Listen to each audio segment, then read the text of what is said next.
You're listening to the Cantina Cast, your home for thought-provoking Star Wars talk. Join Adler and Jonesy in breaking down the latest news, trailers, movies, and of course, your favorite characters from a galaxy far, far away.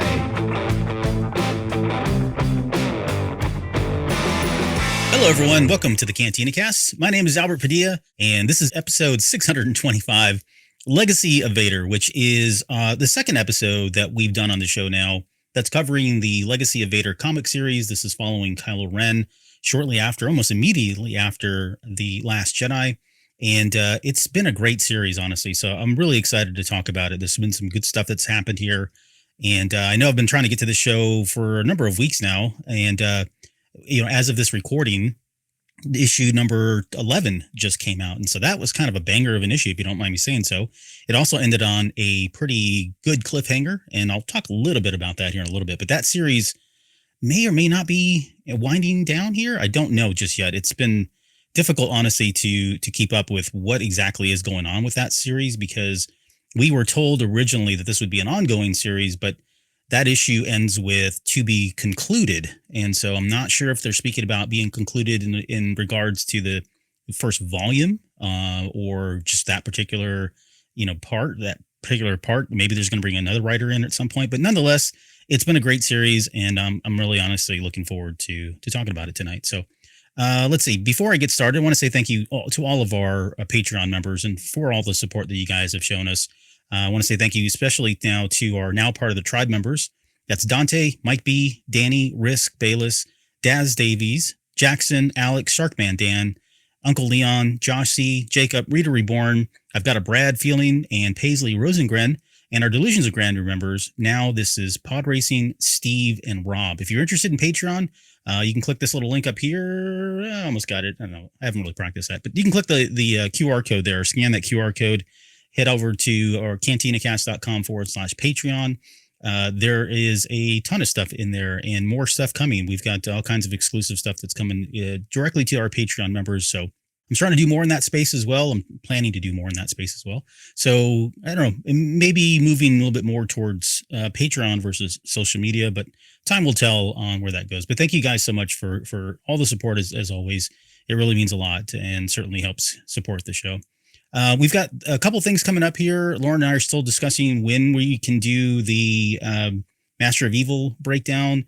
I just texted her just a minute ago and she texted back already. I've got some kittens that are having some health problems right now. So I may not be able to get to show tomorrow, but we will definitely be coming back. And I've already reached out to Adam Christopher's publicist and see if there's any way we can get him to come back to the show.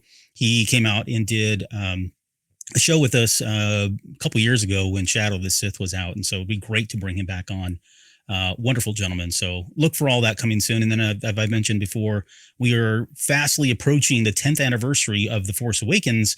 And I've got a number of shows that I've got scheduled and planned out already for celebrating The Force Awakens in a way that I didn't get to do because I wasn't really part of the show at that point. Certainly wasn't on air or in front of the camera at that time. So it's going to be fun to actually talk about this in a kind of a different light and different perspective. So let's get into the breakdown because I'm going to cover issues 3 through 6 on this. So a total of 4 issues. Again, we covered the first 2 already in a previous episode.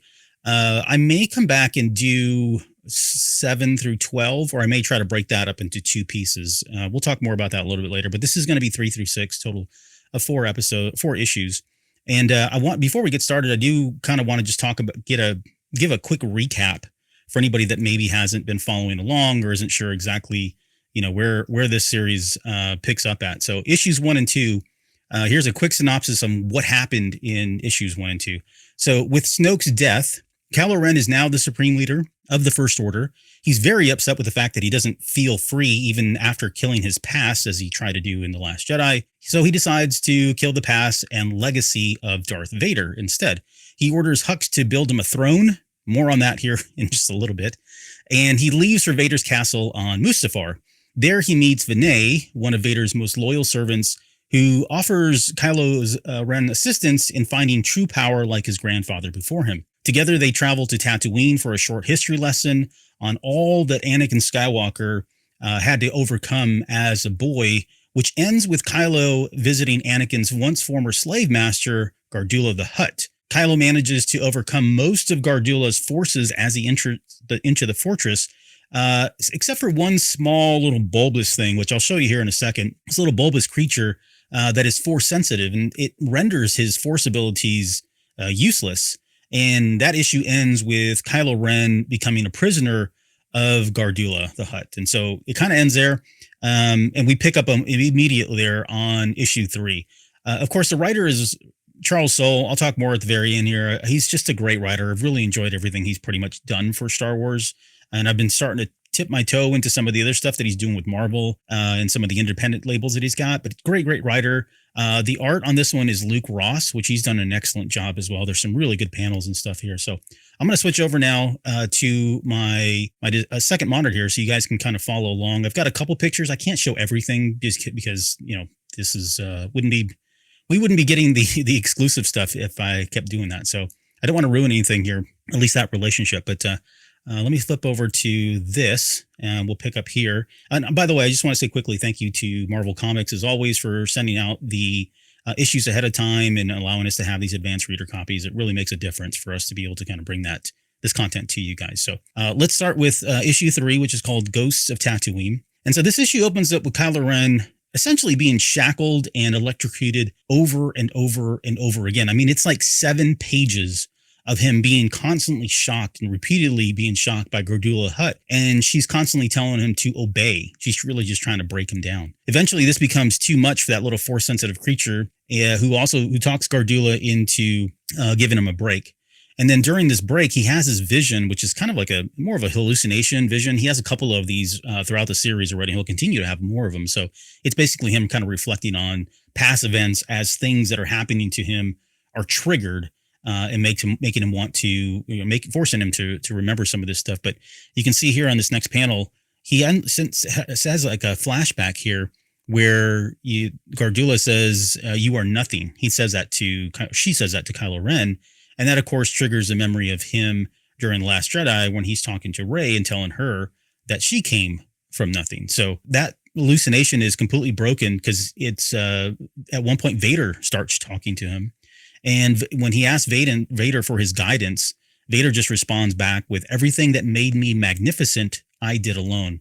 And that loneliness becomes a common theme throughout this whole series, honestly. And it's really kind of at the core of what I think Charles Soule is trying to get to is that, at least he's trying to get Kylo Ren to understand that all of this, everything that he wants to do and everything that he wants to become is going to come as a result of his loneliness if Kylo Ren really is willing to allow himself to accept all that. So, but more on that thematically as we continue to move through all these different issues. So after that, he's immediately tortured all over again, but he manages to use the sheer will of refusing to obey along with the anger to break free. And we have this really explosive panel. And this screenshot doesn't really do it justice. It's some really great artwork here.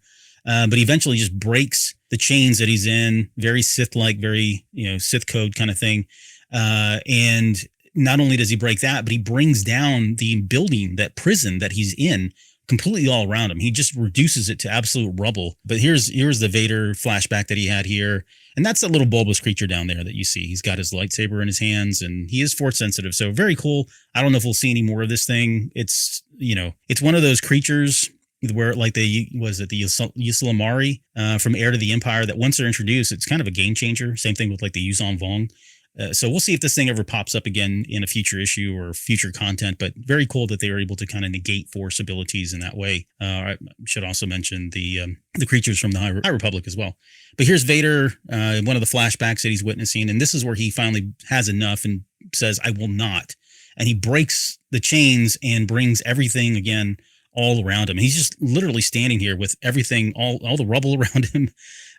You can't really see it. I cropped it out, but one of the droids that was kind of running this whole thing, this torturing, is down here as well. So, I mean, it's completely obliterated at this point. He immediately decides then at that point that he's going to travel through the desert. It's a very interesting series of events that happens now because it's a lot of time passes here as he's moving, but there's some really cool shots here. Let me show you this next one here. He actually comes across one of these canyon crate dragons. And so this is not the big crate dragons that we saw like in The Mandalorian. This is the smaller ones. I think I would argue the more traditional ones that we've seen throughout Star Wars. And when we got to the crate dragons in The Mandalorian, it was like, holy bananas, those things were massively huge. So these are the smaller ones. We don't know how he fights this thing and wins, but clearly he does. It just shows him kind of walking and eventually standing up to this thing. But he eventually does, because as you can see here, and I'll show you a better picture in a second, that's actually him flying at these two guys here with the communication devices. And if you look in his hands, he's holding two of the horns that he's using now as daggers. And on top of that, he now has the mantle, like a hide of the crate dragon that he's using as body armor. So impressive. I mean, it's Kylo Ren, so you would expect that he would have found a way to kill that crate dragon. I mean, essentially with his bare hands. I mean, he didn't have anything that he went into that little cave with, but nonetheless, he does kill that crate dragon, and he uses the radio communicator that these two other guys have. You can kind of see them. You see him down here in the bottom right-hand corner. He's got the headphones on, and he decides that he's going to reach out to Hux and tells Hux to bring the finalizer, which is his flagship, to Tatooine, because he wants to fire upon Gardulla's mansion or Gardulla's fortress in 20 minutes. He walks over to the fortress. You can see it there. He's riding a dewback, which I don't know if they explain where he got that. It might have been those two travelers, honestly, but he's riding this dewback, rides it over back to the fortress. He goes into the fortress and comes out with his lightsaber. Now, I'm not sure what happens to Gardulla the Hutt. Either he went in there and killed her. Maybe he killed that little bulbous creature. I don't know how he got past that thing. Maybe there's sympathy there. It'd be great to understand what exactly happened there, but he just walks out with his lightsaber. And of course, he kills everybody in the front, kills everybody, I suppose, inside as well. But if he didn't kill Gardulla the Hutt, this is what happens as he's walking out. He walks out, and the finalizer takes that suborbital shot at the fortress and obliterates it. So if Gardulla managed to survive, or anybody managed to survive in that fortress, they're long dead at this point, because that thing is just, I mean, it's atomized at this point. So very cool that they did that. This issue then ends with Kylo Ren talking to Vinny, and he tells Vinny tells him that, be a hollow, that, or I should say, Kylo tells Vinny that, hey, I learned that the only way I'm going to really truly gain power is through being alone. And that makes Vinny very happy. And so he tells Vader that his next step is to go to Varikino on Naboo, the very same spot that Anakin and Padme were married. So that's how issue 3 ends. Even though much of this issue was Kylo being there, being tortured through all of it, I felt like there were some really great moments, especially in those fast flashbacks that he was having, whether it was watching Vader, coming to that realization that he needed to be alone. There's, of course, a lot of suffering and pain that's probably going to come. I mean, if you're following along, you're getting the sense that he is kind of following the path of Vader, and as such, he is going to have to go through all of that. And so they're starting to hint at some of that. I mean, he was tortured throughout all of this, so there's the pain. We'll see some of the suffering that kind of happens here in a little bit. We also know that when that flashback moment in The Last Jedi, that was one of his greatest and lowest, in my opinion, times, right? Compounded by the fact that he had feelings for Rey, and that was part of his rejection. This plays out a little bit later in a future issue, so it's good that is kind of carrying through. Like it certainly makes sense for, by the time we get to the Rise of Skywalker, why his relationship with her is the way it is and how he feels about her is the way it is. Charles Soule is doing a really good job of kind of giving us some more context as to how all of this is kind of happening, or why it happened the way it did. Thematically, the idea of being alone and suffering and all the pain that comes with all of that carries out to the rest of the series. It allows him to grow into Vader. Well, for the most part in this series. More on that here as we continue to move on. And yeah, I really enjoyed the crate dragon fight. I know I said this already, but I really kind of want to know what he did to beat that thing, since he didn't have anything but his bare hands at that time. There's also a moment here that was kind of funny at the very end, when Hux is relishing. So when he tells Hux, hey, bring the finalizer and fire upon the fortress in 20 minutes, they actually are watching Kylo Ren head into the fortress. And there's a moment there where one of the guys is like, hey, what if he doesn't make it out? What should we hold fire? And you can see Hux's face, and it does a really good job here of the visuals, but you can see Hux's face almost relishing in the fact that he might not make it out. and that would be okay with Hux. So if Kylo Ren didn't make it out, then, we got to just follow orders. And that means we may have to just blow up the supreme leader kind of thing. So, of course, none of that didn't happen, but you could see him almost praying that he wouldn't make it out in time. And this leads into some more confrontation between the two. that we'll get to here in just a couple issues, or maybe even, in a couple issues. They have another good confrontation, which I do want to say that this series has done a good job of giving us more of that relationship between Hux and Kylo Ren as Supreme Leader, because we don't really get a lot of that. I mean, we go from The Last Jedi directly into The Rise of Skywalker. We know time has passed. Their relationship is very contentious by the time we get to The Rise of Skywalker. And arguably, it was contentious throughout all three of the movies. But by that point, it's much worse. And there's moments like this and moments a little bit later where it starts to really kind of make sense and add up as to why they're the way they are. Okay, let's move on to issue number 4, which was called Assault on Naboo. Very pulpy title. And we open with a flashback of Kylo Ren 2 days prior. He's talking to Hux aboard the Finalizer. And he's asking Hux if they have the ability to destroy a planet. And we know they're going to Naboo. So already, as a reader, you're thinking, no way. Is he going to try to blow up Naboo or what? And he just kind of, Charles Soule just leaves it at this and makes you wonder all the way through the rest of this issue. So we then cut to where Naboo where Vinny is giving Kylo Ren a lot of quick history lessons on the significance of Naboo, how important it was to Anakin, his future wife Padme, the powerful families that existed there, some of the figures that existed there, like the Santekas, and of course, Emperor Sheev Palpatine, which he's really loves the fact that he gets to bring up Palpatine's name while he's talking to him about this. He also tells Kylo that after the Empire fell, that Naboo was a totally different place because of the groups. Both the groups that were aligned with themselves with Palpatine after the Empire took over, and the groups that were against Palpatine, because that was in a contentious relationship. Once Palpatine fell, Naboo really kind of took a hit. I mean, I wouldn't necessarily call it war torn, but it was never the same again. And this kind of aligns with some of the content that we got, that little content that we've got in some of the books that have come out since the battle of what's the battle? I'm thinking of the big battle right before on Empire's End stuff. But anyways, it certainly aligns with all of that. So Vinny goes further, and then he goes into talking about how Anakin felt, how he was always trying to save his wife from dying. And ultimately, it was his loss of love and not love itself that made him as powerful as he was. There's some great moments here, like I said, with the artwork as well. I don't have all of them. There's a couple of different ones on here, but you can see Anakin and Padme here during their wedding. And he says, I don't know if I got the picture here. No, you can see him here also, where he's reminiscing about him choking her. He says he never let her go. But I want to read the quote from Vinay when he's talking about what Anakin went through in the loss of love. He says, "It was not lost. He was not afraid to grow attached, to allow one thing to become the center of his universe. There is strength in that. Focus. Vader's fear of losing Padme made it possible for him to do anything to keep her safe. It meant he did not limit himself as other Jedi did. There were no rules for Darth Vader," which is great. And you can kind of see him there while he's standing on this, pile of bones and dead bodies, where Vinny is talking to him about all this stuff. And this is kind of a light bulb moment for Kylo Ren in a lot of ways, even though it doesn't really necessarily manifest in this issue. It will a little bit later. But Vinny tells Kylo Ren, look, you need something like this in your life, right? You need something that's going to really empower you to remove your limits. And of course, at that moment, what does he do? He immediately thinks of Rey. He kind of flashes back to the throne room scene, because again, that was when he felt like he had a peer, somebody of that he loved and was, the dyad in the Force, right? There was definitely a connection there. And so when he thinks about who's a person that I could love in that regard, Rey comes to mind immediately. So for the Reylos, this was a nice little bone to have been thrown to us, but certainly aligns again with everything else that we've learned up until here. They're then interrupted by these two wandering, locals there.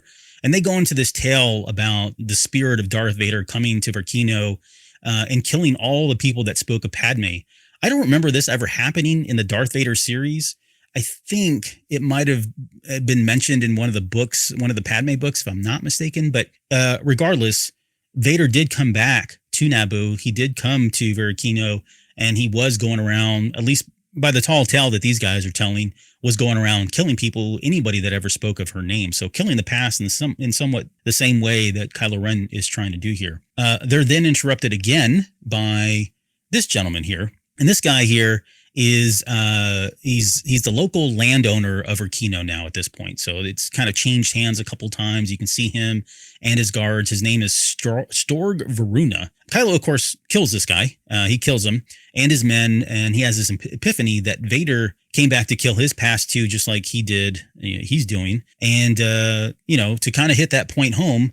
For no reason, really. You can see him. He's fighting the guards here. He kills all of them, kills Storg. And then just to kind of hit the point home, he's talking about how pathetic they are because they're so focused on lineage and, the past. And so what does he do? He decides to kill those two locals who were already walking off. He just cold-blooded just chokes them with the force, from a couple to, 100 feet away or whatever, and kills them. So it's good to know that Kylo Ren is, we know who he is by the time we get to The Rise of Skywalker and Ben Solo and him struggling with the light and the dark. We see some of that through this series, but there's definitely more moments in the first couple of 6 issues of him really leaning into the dark side more than the light at all. So yeah, still a little shocking to see him kill those people, but nonetheless, it was certainly, again, on point and on character for where he's at. And so this one ends with Kylo Ren, which I thought was really great.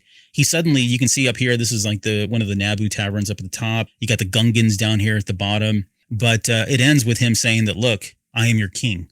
So he declares himself now the king of Naboo.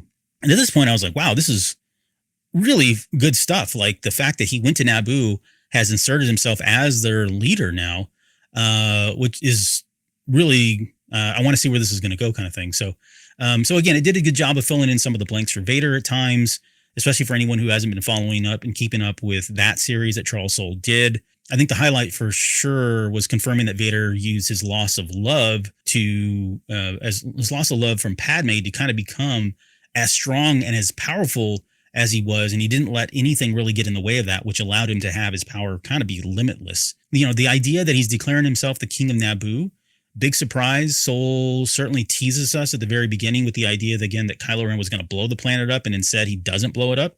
He becomes the king of it. So you wonder, like, where the heck is this going to go? So, I mean, had he blown up Naboo, and if he really wanted to destroy the legacy of Vader, obliterating Naboo would definitely make a pretty rock solid move, given its history and significance. So that's how issue 4 ends. Let's roll into issue 5.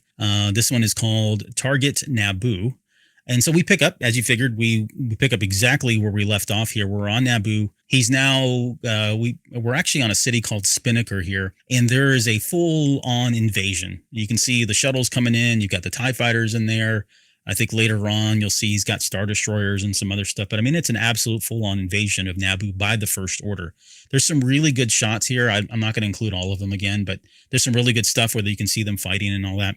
Hux is really questioning, like, hey, why are we spending our time attacking Naboo when we could be doing other more important missions? Like, oh, I don't know, we need some kind of a shipyard given the setbacks that we had at Starkiller and Crate. Hux says he's got a plan to take Corellia, which is great because that leads into the next issue as well. But other than that, I mean, Kylo is just, he realizes that Kylo's kind of on this personal vendetta, and it's really not making a whole lot of sense. And a lot of what he does really doesn't make a lot of sense, but we kind of know that about him. So Kylo then, he takes his forces, he scatters them all over Spinnaker and all over the city. And then he orders the First Order to obliterate the resistance with extreme prejudice.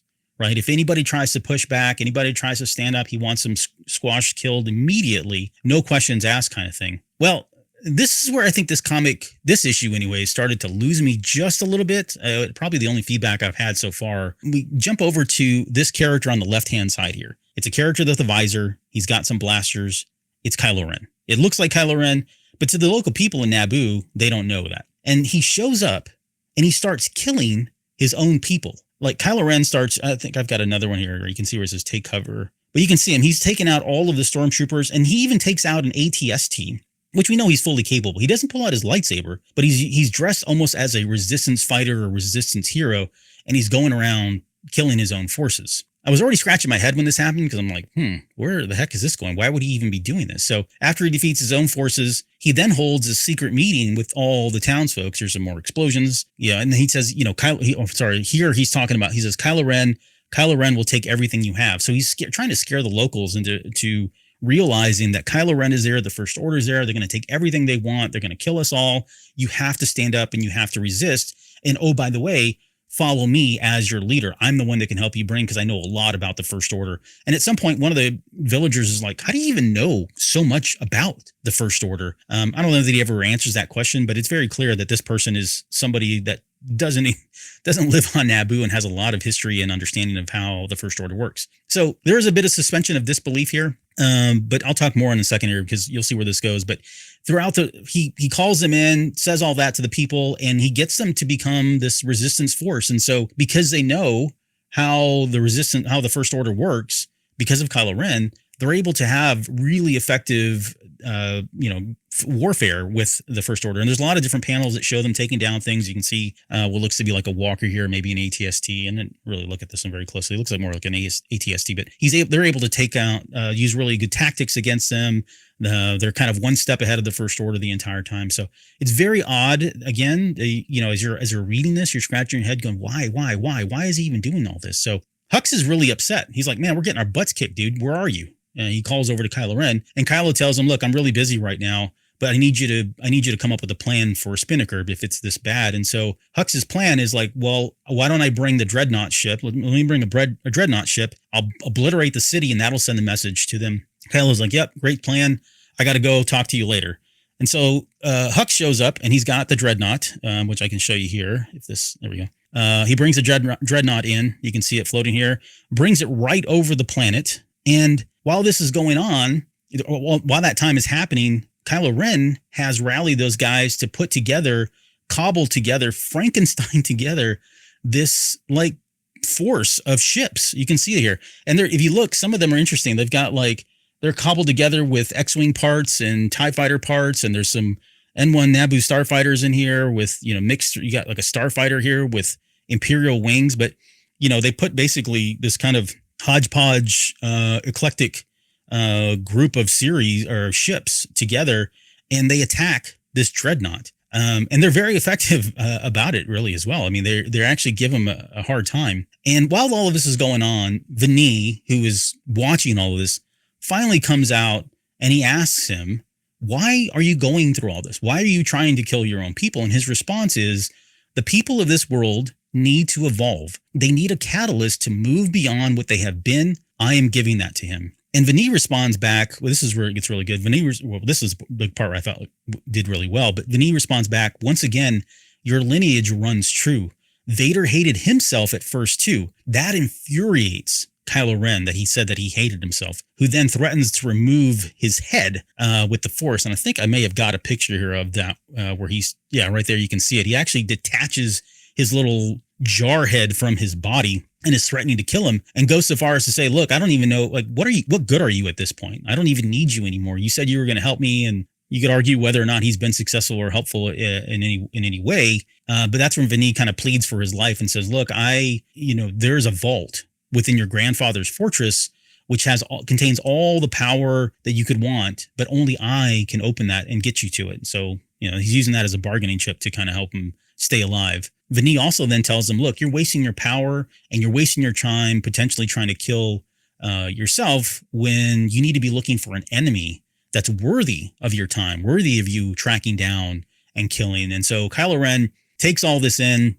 He likes the idea that there's somebody out there that he can chase other than himself. And he calls the Dreadnought off. And so the Dreadnought leaves.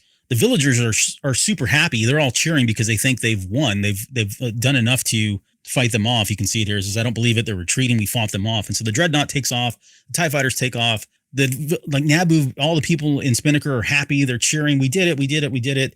And they go down to where they have the secret meetings with Kylo Ren, who's there. And you can see them in the background. They're cheering. You were right. You were right about everything. Everything's super happy. And then Kylo Ren kills all of them. I mean, he just murders every single one of them, which is, again, kind of shocking and sad. But, this guy's really angry right now. So that's how this issue ends. Just him murdering all these people in cold blood. I wasn't the biggest fan of the issue. I totally understand what Charles Soule was trying to do here. I don't know that. I just felt like might have been other ways to do that. And honestly, in comic books, it's not uncommon for things to happen like this, where it feels like we're really stepping outside of, I'm going to call it canon, or outside of realism in some ways. And comics can get away with things like this. So it's, if you're a fan of comics and you've read Marvel and DC and all this stuff, this is not something you've not seen before, where you're just like, wow, this feels like it's out of left field in some ways. And for me, it kind of did, but it's easy enough to write off. But it does show that he is mimicking some of Vader's personality traits here. I don't know that it's ever been officially said, but I think Jonesy and I have always talked about this on the shows, where we always felt like there were times when Vader would, kill his own people, force choke people, kill his own men. And some of that was, yes, he wanted to keep them in line. He wanted to instill the fear. But I always got the sense that was him really enjoying it. Like, he hated his life so much, and he was in so much pain, and that any opportunity that he had to just kill these minions that were screwing things up or not following orders or whatever else, it just felt like that was so easy for him to tap into the dark side and just kill them as, for fun, if you will. And so in some regards, I feel like maybe that's where he was going here. He was trying to mimic that, Kylo Ren was trying to kill off people that he felt were lesser of him. And of course they didn't, he didn't need these people anymore. Right. So it didn't make sense to keep them alive. But other than that, I think again, beyond that suspension of disbelief, this was really the only part that I didn't really care for. I guess the motive here was understood, but I didn't like the execution as much. It does do a good job of planting the seed for Corellia, which is going to be coming up here in this next issue. It also sets up a nemesis for Kylo Ren that we'll also get here in the next issue. It's kind of teased. It's the cliffhanger for it. And it's a good reminder that Kylo Ren really can be an a-hole whenever he wants to, right? And he continues to do that. Every time he tries to follow, anytime he leans into the dark side, he really, really leans into the dark side and does some really horrible things. So killing all those innocent people who were thinking them was pretty shocking to see. All right. Let's talk then about the last issue. I know this one didn't have a title. I called it The Conquest of Corellia because it was the first thing that came up to kind of set the location. But here's some really good panels too as well. And again, I don't have them all in here, but you can see this is the First Order. They've invaded Corellia again, which, if you're not familiar with Corellia, legendary known for creating ships, right? It's a big shipyard. We saw it in the Solo movie, but they need to go here because they need ships. They need to figure out a way to start mass producing ships because they don't have Starkiller Base anymore. So, they've got everything. They've got AT-ATs and their ATSTs, or the guerrilla walkers. You can see those there, Star Destroyers. You've got of course, there is the Resistance here. So they've deployed their Y-Wings. You can see them up there, or dispatched their Y-Wings. You got shuttles. Great stuff. Great battle that's happening here. Very cool to see this kind of happening. Let's see if I got another picture. Oh, didn't mean to do that. I don't. This is the only one that I picked out. But what's really interesting, though, is Hux is leading this battle, right? So in the last issue, he said, I've got an idea about how we can get into Corellia and kind of take it over. And you get to see Hux. I mean, he's doing it impeccably. He's doing everything right. Everything is going in favor of the First Order. Legendary is a word. Thanks, Dale. Appreciate that. But yeah, everything's going really well. You can almost see Hux trying to instill this sense of team amongst the First Order. He's congratulating people. He's being super positive. It's a side of Hux that we don't really see, from the movies anyways. And it made me wonder as I was reading this, what kind of a leader had he been had Kylo Ren not lived, right? If he had become the Supreme Leader, how would that have gone for the First Order? Would they have done things differently? Would they have been more successful? But tactically, it certainly shows his chops. This certainly falls in line with his father's footsteps, who was in the Phasma book, and Brundle Hux. He's got a lot of history as well, but he was known as a good tactician, and certainly looks as though the apple didn't fall too far from the tree. So this is really good stuff. Like, I really enjoyed seeing Hux kind of in this leadership role and leading these guys to victory and taking over Corellia. So everything's going really well until Kylo Ren shows up. So Kylo Ren decides to just swoop in, and you can kind of see him here in his fighter, and he immediately takes command of the whole battle. He tells the First Order forces that he wants them to protect him as he makes an attack run on the command center. He does that. He takes it out. Let me see. I think I got a picture of here. You can see it there. Yeah. He's coming in. He's got these TIE fighters flanking him. I mean, he's losing TIE fighters left and right they're flanking him and trying to protect him, right? He doesn't really care. He's kind of almost got this like bloodlust look in his eyes, but eventually he does take the command center out. I mean, you can see him. He's even yelling. This is so different than what Hux was saying. He says, Kylo says, I said, keep them off me, you fools, right? Very, very different types of leadership styles here. But he does come in, swoops in. He is the Maverick, the Top Gun person. He gets all the glory because they do take out the command center. They do take Corellia, and then all the people are rallying for him. So similar to what Vader, right? Vader had a lot of people that were always cheering his name, and they'd rally behind him, even though he'd turn around and kill him 2 seconds later sometimes. But you can see here, they're cheering Kylo Ren, long live the supreme leader, Kylo Ren. What's really interesting too, is they don't really make a big deal about this, but if you remember back in those first 2 issues that we did, one of the very first things that Kylo Ren tells Hux he wants him to do is one of his first orders as supreme leader is he tells Hux, go build me a throne. And so you can finally see the throne, which is right here. So he does it. And Kylo Ren actually tells him, hey, you did a good job with the throne, which was kind of nice that he did that. But it looks very much like a cross between Vader's castle and some of the Ralph McQuarrie artwork that was done for the pre-production stuff for Return of the Jedi. It looks like they blended some of that. And this isn't really the best picture. There's a couple different shots and different angles in the comic, but do love the idea. I love the aesthetic of the throne. It's certainly fitting of somebody who is Kylo Ren and of the Skywalker bloodline. So we look over and there's a exchange now between Kylo Ren and Hux. So I think Kylo tells Hux, hey, I want to see you in my quarters kind of thing. And so he goes in there. And this is where Hux does a really good job of saying, look, I had everything control until you let us know. That's Leia. No, he says like, hey, look, everything was going really well. I had people doing things, we were executing just well. We were, whatever. And he tells Kylo Ren that, look, I have a hard time. Not only do I have to be mindful of what my enemy's doing, but you coming in like that, like Billy Badass and doing what you did, that makes it even harder for me to do my job because now I have to be worrying about my, authority coming in, my leader coming in and doing all this. So he's got to battle that. And he's not in the wrong. I mean, he's in the absolute right. Kylo Ren does this and really changes.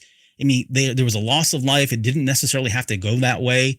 But what's he going to do? He's not going to argue that. And so does Kylo Ren really take this to heart? No, absolutely not. He actually tells him, look, are you trying to chastise me? Because it feels like you are. There's almost a threat behind it when he's talking to him about that. And so again, great exchange. There's a lot of context here, a lot of the relationship you can see the feud happening, which is great, but they get kind of cut off at this point because Vinay has gone to a planet and is calling him, he calls Kylo Ren. Let me see if I've got, yeah, you can see, I just jumped to it, but the name of the planet is Lati. And so remember in the last issue, he said, hey, you need somebody that's worthy of your, worthy enemy, like yourself. And so he calls Lati, he goes to Lati here, calls Kylo Ren there. Kylo Ren shows up and he tells him, look, there is a Jedi here.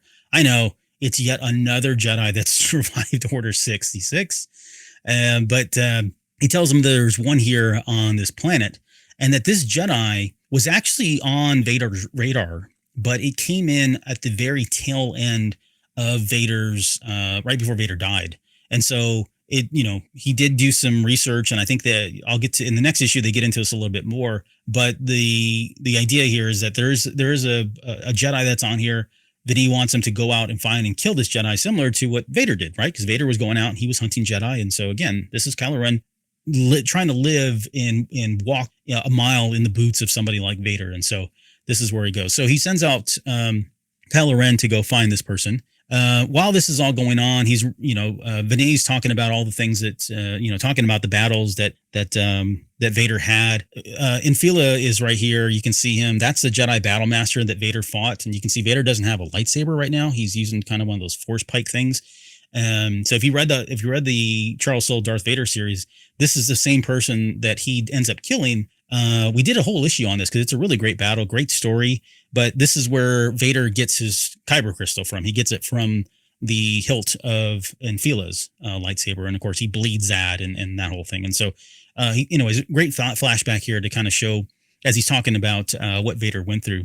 So eventually Kylo Ren makes his way kind of to this town. He's just letting the Force kind of guide him to find this Jedi that's out there. He walks into the tavern here and, he decides that he's going to ask the local people here about, what do you know? Give me the information. I know you guys are hiding a Jedi, similar to what we saw like in the Kenobi series. And when no one speaks up, he goes to the bartender and he's kind of really pushing the bartender, trying to get him to speak up. And when the bartender doesn't give him any information and basically tells him to go away kind of thing, Kylo Ren resorts to trying to rip the identity of the Jedi from his head. And we've seen him use this before, of course. but he leans into that. You can see here on the screen, he's yelling to tell me where this is at. Well, this finally gets the attention of the Jedi, who just happens to be, of course, in the tavern as well. That Jedi then uses the Force to force pull Kylo Ren's lightsaber off of his hilt and into his hand, which you can see right there. And this issue ends with this new character saying, "We need to talk," kind of thing. And so he's found the Jedi that's been hiding. Where this is going to go will lead into the next issue. So, and I just want to quickly say too that the way they broke this series up, again, I mentioned earlier at the very top of the show, there's 12 issues total. 1 through 6 is kind of part 1, and then 6 through 12 is part 2. I don't really understand the break point here. Maybe it's probably more than anything just because they want to put together a trade paperback and not have so many issues in it and make it, financially feasible to actually sell and market and all that. But anyways, this ends this first part 1 of the Kylo Ren series, and then again 6 through 12 is the next part. So as far as this issue goes, I enjoyed this issue much more than the last one. I especially loved, like I said, getting to see Hux and in action, knowing that he was in actuality a very competent and impressive leader. And it feels kind of weird saying that, honestly, but that was certainly some qualities that he had. And like I said, it does make you wonder what the First Order would have been like had he lived and Kylo Ren not become the supreme leader. But their exchange says everything about the relationship too, right? You're almost, in this issue, as you're reading it, you're almost forced to kind of take the side of Hux because it does, he was in the right. And that, again, I think that does recontextualize the relationship that they have in the sequel trilogy. It aligns with his actions when we see in The Rise of Skywalker, when he admits that he only wants to see Kylo Ren lose, that whole bit. You can see where this is just kind of starting to fester, and these are moments here that build up into that. And at this point, Vinny and Kylo Ren, they've done a lot to ensure that Kylo is following along the same path of his grandfather, which is something that he's always wanted. So the journey continues from here, and then ending with him hunting down this Jedi, confronting them, and we're going to find out very quickly here that there's always a bigger fish, to quote Qui-Gon, because that battle doesn't really go the way that Kylo Ren thinks it's going to go. So good stuff. So overall, I would say I've enjoyed the series so far. I mentioned earlier that issue 11 is already out. And so I'm woefully behind on this, but it's still pretty rock solid, even beyond this. I think One Up versus CPU says this is where the series got really crazy. And that, I think he's referring to when Kylo Ren turned against his own people. But if anybody else has read this, it's in the chat tonight. Let me know what you guys think. I think overall, I've seen a lot of good stuff about this. I haven't seen any necessarily negative things outside of the normal people that we would expect. So it's been a good series. I'm really enjoying it. Really enjoying Charles Soule and his writing. I mean, it's as good as you would expect from somebody like him, who's really contributed so much to Star Wars in the literature form. So it's great that we have him as a writer. It's, the idea of him following Vader's footsteps gets even more literal. No, not literal in the sense that he's walking in his shoes, but I mean, if you haven't seen some of the covers later on, and he's wearing Vader's helmet. And when I saw that cover, I was like, oh, that's kind of cool. It's more symbolic. And no, he's actually going to wear the helmet. So a lot of stuff is really interesting in terms of like how much he goes through, what his journey is to become more like Vader. Whether or not that happens, well, you can probably guess given where we get to the Rise of Skywalker. But let's see. So I talked about the way this issue ends too, with the series ends with it being concluded. It's possible we could get Legacy of Vader 2026. That's not uncommon. Very similar to the Vader. I mean, that kind of ended. And then the next year we came out with the 2018 version or whatever year that was, right? So it's possible that it could still be Legacy of Vader 2. But again, this series was solicited as an ongoing series and not a one and done or a 12 and done kind of thing. So we'll see how it goes from here. But overall, it's been good. Highly recommend you guys read this. I'm really kind of just skimming over and giving you the high points for anybody that hasn't read it or doesn't want to read it. But it's definitely worth picking up, at least digitally. And if you have the Marvel Unlimited subscription, you can read up into issue number 7, I think, at this point. So one more than what we've covered here already. So I think they've got like a 3-month delay on those now. So issue number 8 should be coming out if it's not out already. Let's see. Dale says they did a lot of similar stuff with the Vader, but Vader had the whole rebellion against him. Kylo has nobody against him. He's just being evil. Yeah, that's true. He is just being a jerk, and it's certainly expected. I mean, he wants to be like Vader, and yet he hasn't been through any of the stuff that Vader's been. And they made this very, very clear. If you remember in that first issue, when Vinny's talking to him, and he says like, "Hey, I know you've probably been through a lot of stuff yourself, just like Vader did." And then we get to a flashback of Kylo Ren looking back on his life, and he's lived a charmed life. Like his life has been nothing like Vader. It even shows us like his parents being very supportive of him, and Chewbacca running with him, and Luke teaching him, and everybody's been there for him his entire time, and yet he is who he is. And so they're making it. Dale's very right. I mean, this he's being a jerk, and he's being horrible just to be horrible, when Vader truly went through a lot of stuff, both pain and suffering, to make him who he is. And so we'll see how this, I mean, it's all for a reason, right? It's all prescriptive, and we'll see again, by the time we get to issue probably 10 or 11, it really starts to kind of make sense, and all the pieces come together about, oh, okay, here's where this is going. So I really don't want to ruin any of that. So, well, I think I'll end the show there. Again, I just want to say thank you to everybody who tuned in. I'll call out the people that made it to the live chat tonight. My Star Wars guys, One Up versus CPU, Reader Reborn, Alex made it, Dale made it, Ernie made it. Hey, Ernie, thanks for being here. And anybody else that I didn't talk or didn't speak up, my apologies, not intended. I really appreciate you jumping in and being part of the show tonight, and certainly for supporting the show in the way you guys do. So again, next up, we're still working on the Master of Evil. Both Lauren and I come back and doing that, as well as trying to get Adam Christopher on the show to talk about that book and maybe potentially what else he's got coming up, which I think they might have already announced. I'm not sure. No, they haven't announced yet. Sorry, no spoilers, but they, we'll figure out. Maybe he'll let us in on what he's got coming up.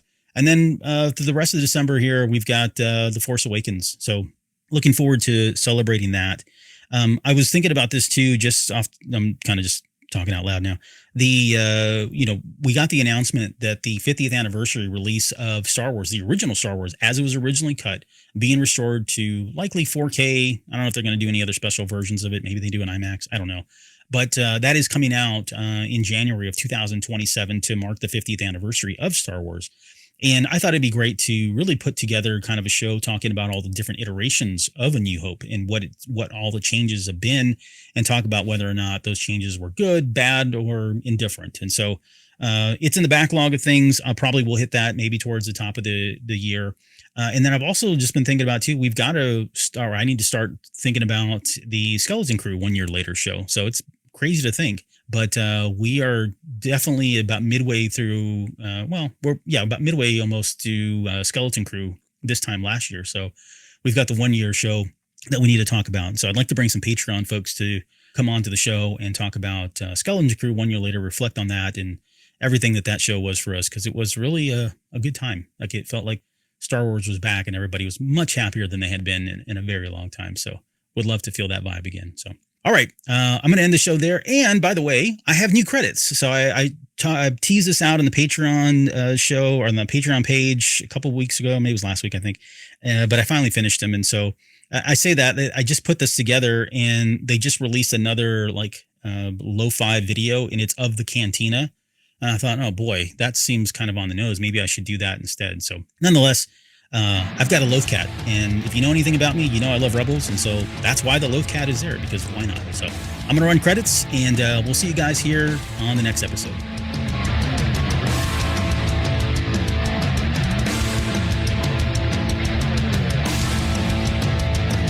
You're still listening? Wow, that's amazing. Well, I'm here to give you the disclaimer.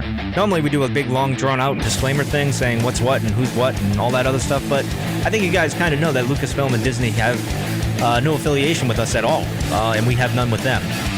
We talk about Star Wars, which is their property, and all that other good, fun stuff, but I think you can tell which is our stuff and which is their stuff. If you can't, well, then send a lawyer to send an email to me, and I'll be glad to chat with them. Other than that, you know what's what, so that's your disclaimer.